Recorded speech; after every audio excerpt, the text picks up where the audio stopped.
অর্থবিত্ত হওয়া সত্ত্বেও আমি আমার একমাত্র ছেলেকে কখনো 10 টাকার বেশি টিফিন খরচ দেইনি। সে বরাবরই তার বন্ধুদের দেখিয়ে বলে, বাবা দেখো আজ সে কত ব্র্যান্ডেড ঘড়িটা পরে এসেছে, বাবা দেখো তার স্কুল ব্যাগটা ইম্পোর্টেড, সুন্দর না বাবা? আমি মাথা নাড়িয়ে শুধু সম্মতিই দিই। আমার ছেলের সাহস কিন্তু হয়নি কখনো সেম জিনিসটা চাওয়ার। একদিন তার পায়ে সামান্য ব্যথা, স্কুল যাওয়ার সময় বলল, বাবা আমাকে তোমার সাথে অফিসের গাড়িতে নিয়ে স্কুলে নামিয়ে দেবে? আমি তার সমস্যার কথা বিবেচনা করে বললাম, ঠিক আছে। এরপর প্রায় 1 সপ্তাহ সে আমার সাথেই গেল। আমি চুপচাপ তাকে নামিয়ে দিতাম। আমার ছেলের এখন দেখছি হেঁটে যেতে ইচ্ছে করছে না। পরের দিন সকালে আমাকে বলার আগে আমি বলে দিলাম, অফিসিয়াল জিনিস ব্যক্তিগত ব্যবহারের জন্য নিষিদ্ধ। বাড়ি থেকে স্কুল 10 মিনিটের পথ, নির্দিষ্ট সময়ের আরও কিছুক্ষণ আগে বের হবে, হেঁটে যেতে পারবে। ছেলে আমার প্রচণ্ড মন খারাপ করে বসে রইল। এদিকে আমার স্ত্রীরও মন খারাপ করেছে। কেন করি এমন, এর উত্তর জানা নেই। আজ সন্ধ্যায় ছেলে আমার বাড়িতে এসেই বলছে, জানো আমার বন্ধু শহরের সবচেয়ে সেরা স্কুলে ভর্তি হয়েছে। আমিও বলার আগেই আমি তাকে থামিয়ে জানতে চাইলাম, বাবা প্রতিষ্ঠান সেরা হয় নাকি ছাত্র?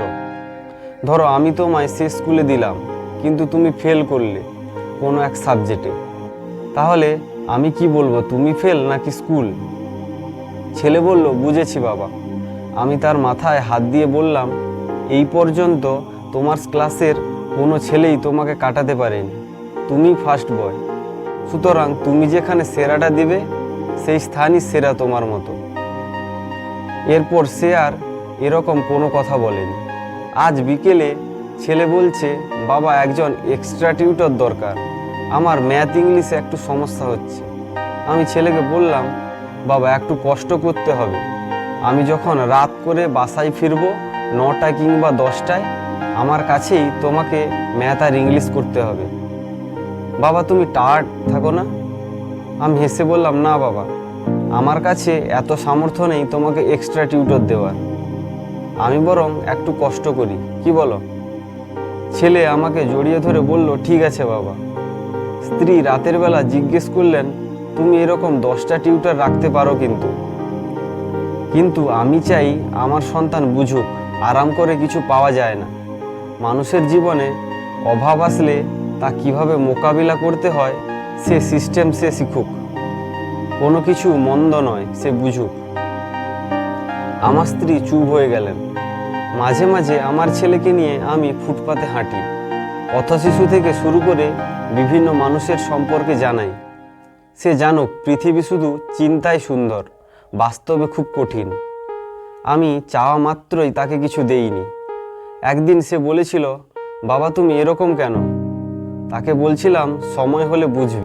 2-3 দিন আগে সে ইলিশ পোলাও খাবে, তাকে বললাম, টাকা তো কম, তোমার কাছে কিছু আছে? থাকলে ইলিশ আনা যাবে। ছেলে আমার 50টি 10 টাকার নোট বের করে দিল। আমি অবাক হয়ে বললাম, তুমি খরচ করনি? সে মুচকি হেসে বলল, না বাবা, জমিয়েছি। আমার পরিচিত এক ভাই স্কুলে না খেয়েই আসে, কোনো টাকাও নেই তার কাছে। আসলে সে খুব অসহায়। আমি মাঝে তাকে ক্ষুধার্ত দেখে বুঝতে পারি, সেদিনই তার সাথে খাই, কারণ তখন সে না করে না। অন্যান্য দিনগুলো টাকা খরচ করি না, জমিয়ে রাখি, কারণ বাসা থেকে মা যা দেয় তা তো যথেষ্ট, কারণ কিছু মানুষ সামান্যটুকুও পায় না। আমি ছেলের দিকে তাকিয়ে আছি। সেই গোছানো টাকা নিয়ে আরও টাকা মিলিয়ে ইলিশ এনে ছেলেকে ইলিশ পোলাও খাওয়ালাম। ইচ্ছে করেই অভাব ফিল করাই, যাতে সে বুঝুক জীবনটা কঠিন, অনেক কঠিন। ঈদের বাজারে গিয়ে তাকে বলেছি সাধ্যের মধ্যে নিতে। সে একটা প্যান্ট নিয়েছে শুধু। জানতে চাইলে বলে, তোমার জন্য পাঞ্জাবি আর মায়ের জন্য শাড়ি নিয়েছি। আমি হাসলাম। সে বুঝতে শিখেছে টাকা কিভাবে খরচ করতে হয়। একদিন বসে বসে বলছে, বাবা সায়েমটা আর মানুষ হলো না, অথচ আঙ্কেল তার জন্য নিজেকে উজাড় করে দিয়েছেন। যা চেয়েছে সে তার সবটাই দিয়েছে তাকে। আমি ছেলেকে বললাম, আমি কি তোমাকে কিছু দিতে পারিনি? ছেলে আমার কোলে মাথা রেখে বলল, প্রতিটা চাহিদা পূরণ করে শিখিয়েছো অভাবে যেন স্বভাব নষ্ট না হয়। তুমি জীবনে যে শিক্ষা দিয়েছো বাবা, তা সব কিছুর ঊর্ধ্বে। তুমি শিখিয়েছো অভাবকে কিভাবে ভালোবাসতে হয়। আমি এখনো জানি আমার বাবার আমি ছাড়া কিছু নাই, বাকিটা আমাকে করে নিতে হবে, সব কিছু ইউটিলাইজ করতে হবে। আমি সাধারণ জামা কাপড়েও হীনমন্যতায় ভুগি না বাবা, কারণ আমি জানি আমি কে। তোমার দেওয়া শিক্ষা আমি সারা জীবন ধরে রাখবো বাবা। চাওয়া মাত্রই পেয়ে গেলে, আমি কখনো জানতামই না 50 দিন না খেয়ে টিফিন মানি জমালে 500 টাকা জমা হয়। তুমি আছো বলেই সম্ভব। আমি মানুষকে মানুষের চোখে দেখি, আমি বুঝি জীবন কত কঠিন। আমার স্ত্রী আমাকে পেয়ে আজ খুব খুশি, বুঝতে পেরেছেন আমার উদ্দেশ্যটা। প্রায় 10 বছর পর ছেলে প্রাইভেট কার কিনেছি নিজ ইনকামে। হাসতে হাসতে বলে, বিগত 5 বছরে টিফিন মানি আর বোনাসের টাকা জমিয়ে এটা কিনেছি। বুঝতে পেরেছিলাম ছেলে আমার সঞ্চয়ই হয়েছে, সাথে হয়েছে ভালো মানুষ।